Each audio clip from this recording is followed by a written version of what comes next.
ফকিনের বাচ্চা, ছোট লোকের বাচ্চা। আমি তোকে বাড়িতে যে কই আইছি তোর পোলারে নিয়ে আয়া মাংস নিতে, তাই বলে কি তুই তাই করবি? এই বোন, ওরা তো গরিব মিসকিন ফকির, তোকে পেটে কুরবানির মাংস কোনোদিন হজম হইব না। আর এই কুরবানির মাংস যে খাবি এটার স্বপ্ন কোনোদিন মাথার মধ্যে আনবি না, মনের ভিতরে আনবি না।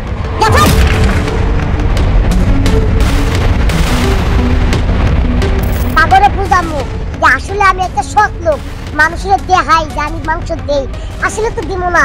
যারা যারা আইব সব কিছু মনে কর বইটা খেদাই দেবো।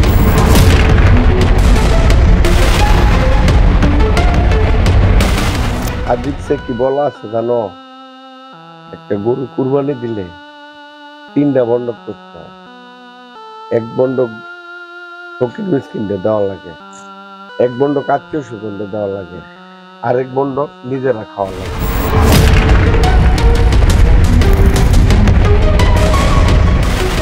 লাখ টাকা দিয়ে গরু কুরবানি দিছি মানুষের কাটতে কাটতে খাওয়ানোর লেগা না। নিজের ফ্রিজ আছে, ফ্রিজে বলবো নিজে এসি তলে বয়ে বয়ে খাবো।